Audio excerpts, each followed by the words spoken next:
CPIM സംസ്ഥാന സമ്മേളനത്തിലെ സംഘടനാ റിപ്പോർട്ടിലെ ഏറ്റവും സുപ്രധാനമായ ഭാഗമാണ് നേതാക്കളുടെ പ്രവർത്തനത്തെക്കുറിച്ചുള്ള വിലയിരുത്തൽ. ഓരോരുത്തരെയും എങ്ങനെയാണ് റിപ്പോർട്ടിൽ വിലയിരുത്തുന്നത് എന്ന് നമുക്ക് നോക്കാം.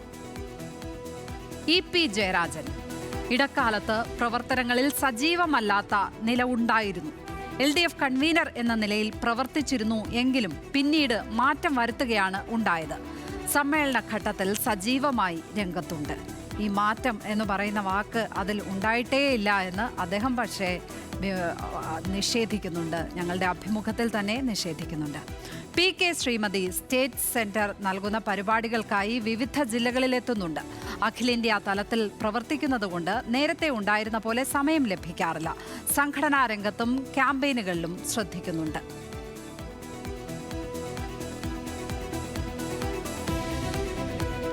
അടുത്തതായി തോമസ് ഐസക് പാർട്ടി കേന്ദ്രത്തിന്റെ ഭാഗമായാണ് പ്രവർത്തിക്കുന്നത്. സെക്രട്ടേറിയറ്റ് നിശ്ചയിക്കുന്ന പരിപാടികളിൽ പങ്കെടുക്കുന്നുണ്ട്. സെന്ററിലെ പ്രവർത്തനത്തിൽ ശ്രദ്ധിക്കുന്നുണ്ട്. രാഷ്ട്രീയ കാര്യങ്ങളിൽ പ്രതികരിച്ച് നിലപാട് വ്യക്തമാക്കുന്ന നിലയുണ്ട്.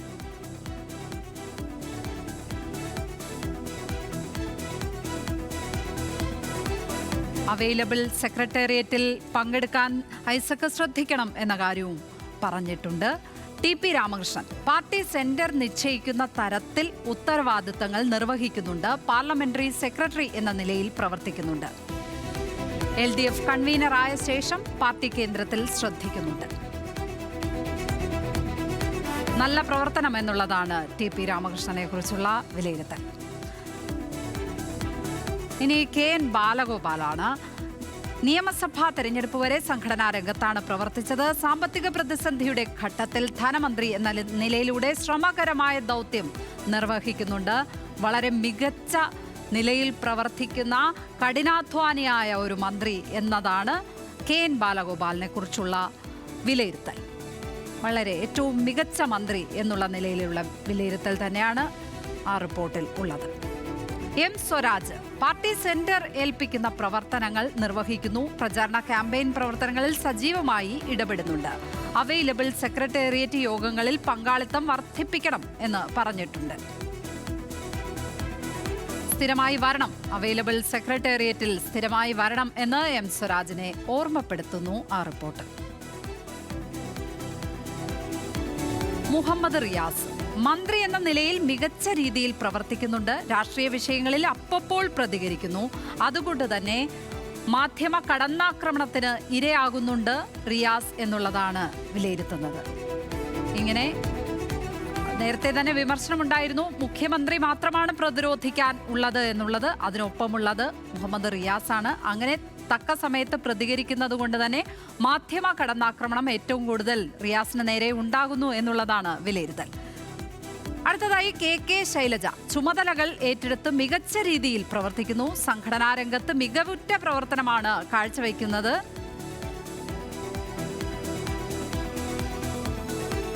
എന്നാണ് KK ശൈലജയെക്കുറിച്ച് കൊള്ളാം, മികച്ച പ്രവർത്തനമാണ് നടത്തുന്നത് എന്നുള്ള വിലയിരുത്തലാണ് ഉള്ളത്.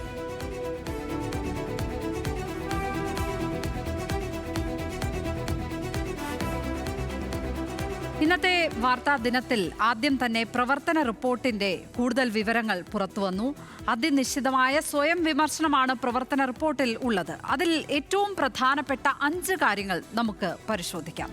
ഈ പ്രവർത്തന റിപ്പോർട്ടിലെ പ്രധാനമായ 5 കാര്യങ്ങളാണ് നമ്മളിപ്പോൾ പരിശോധിക്കാൻ പോകുന്നത്.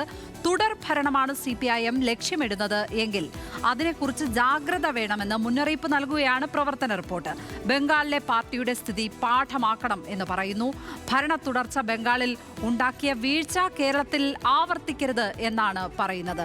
ബംഗാളിനെ പാഠമാക്കണം എന്ന മുന്നറിയിപ്പ് ആണ് ഈ പ്രവർത്തന റിപ്പോർട്ടിൽ. അതിശക്തമായ ഒരു താക്കീതെന്നോ മുന്നറിയിപ്പെന്നോ ഒക്കെ പറയാവുന്ന വിധത്തിലുള്ള പരാമർശമാണ് ഉണ്ടായിരിക്കുന്നത്. CPIMനെ ഇല്ലാതാക്കാൻ സംഘപരിവാറിന് ദീർഘകാല ഹ്രസ്വകാല പദ്ധതികളുണ്ട് എന്നും റിപ്പോർട്ട് ചൂണ്ടിക്കാട്ടുന്നുണ്ട്. പാർട്ടി നേതാക്കൾ ജനങ്ങളിൽ നിന്ന് അകന്നു. തുടർ ഭരണം ജനങ്ങളെ ആകർഷിച്ചപ്പോൾ സംഘടന ജനങ്ങളിൽ നിന്ന് അകന്നു. നേതാക്കൾക്ക് ജനസ്വാധീനം ഇല്ലാതായി. വോട്ട് കണക്കുപോലും തെറ്റുന്നത് ജനങ്ങളുമായി ബന്ധമില്ലാത്തതിന്റെ തെളിവാണെന്നും ഈ റിപ്പോർട്ട് ചൂണ്ടിക്കാട്ടുന്നുണ്ട്. പാർട്ടി പാർട്ടിയാണ് അധികാര കേന്ദ്രമെന്ന തോന്നൽ ജനങ്ങളിൽ ഉണ്ടാക്കരുത്. വിനീതദാസന്മാരാകണം പാർട്ടി പ്രവർത്തകർ. തുടർഭരണം സംഘടനാ ദൗർബല്യം ഉണ്ടാക്കിയെന്ന യാഥാർത്ഥ്യവും പ്രവർത്തന റിപ്പോർട്ട് ചൂണ്ടിക്കാട്ടുന്നുണ്ട്. പാർട്ടിയിൽ വിഭാഗീയതയുടെ കാലം കഴിഞ്ഞു. എന്നാൽ പ്രാദേശിക വിഭാഗീയത ഇപ്പോഴും നിലനിൽക്കുന്നു. വിഭാഗീയ പ്രവണതയുള്ള ഒരു കൂട്ടം സഖാക്കൾ ഇപ്പോഴും പാർട്ടിയിലുണ്ട്. പ്രാദേശികമായി ഉയർന്നു വരുന്ന പ്രശ്നങ്ങളുടെ പിന്നിൽ ഇവരാണ്. ഇക്കാര്യത്തിൽ ശരിയായ പരിശോധനകൾ അനിവാര്യമെന്നും റിപ്പോർട്ട് പറയുന്നു. സോഷ്യൽ മീഡിയയിൽ ആക്റ്റീവാകുന്ന സംസ്ഥാന നേതാക്കൾ പാർട്ടിക്ക് എന്ത് ഗുണം എന്നുകൂടി ചിന്തിക്കണം. അതായത് ഈ സോഷ്യൽ മീഡിയയിൽ ഫാൻസിനെ കൂട്ടാൻ മാത്രമാകരുത് സോഷ്യൽ മീഡിയ പ്രവർത്തനം എന്നുള്ള കാര്യമാണ് ഓർമ്മിപ്പിക്കുന്നത്. ചില അംഗങ്ങൾ കൊട്ടേഷൻ റിയൽ എസ്റ്റേറ്റ് കൂട്ടുകെട്ടുമായി ഇപ്പോഴും ബന്ധം തുടരുന്നു എന്ന ഗുരുതരമായ പരാമർശവും പ്രവർത്തന റിപ്പോർട്ടിൽ ഉണ്ട്. പ്രവർത്തന റിപ്പോർട്ടിന്റെ ഇന്ന് പുറത്തു വന്ന വിവരങ്ങളുമായി ആസിഫ് മുഹമ്മദാണ് കൊല്ലത്തെ സമ്മേളന നഗരിയിൽ നിന്നും ചേരുന്നത്. ആസിഫ്, വളരെ നിശിതമായ വിമർശനങ്ങൾ തന്നെ പങ്കുവച്ചിട്ടുണ്ട്. ഓരോ നേതാക്കന്മാരെയും കുറിച്ച് വ്യക്തമായ വിലയിരുത്തലുകൾ നടത്തിയിട്ടുണ്ട്. അപ്പോഴും വിഭാഗീയത പൂർണ്ണമായും തുടച്ചു നീക്കാനായിട്ടില്ല എന്ന സ്വയം വിമർശനം നമ്മൾ ഈ ഘട്ടത്തിൽ എടുത്തു പറയണം എന്ന് തോന്നുന്നു, അല്ലേ? പ്രാദേശിക തലത്തിൽ ഇപ്പോഴും വിഭാഗീയത നിലനിൽക്കുന്നുണ്ട് എന്നാണ് ചൂണ്ടിക്കാട്ടിയിരിക്കുന്നത്. അതിനെ എങ്ങനെ വേണം വിലയിരുത്താൻ, ആസിഫ്?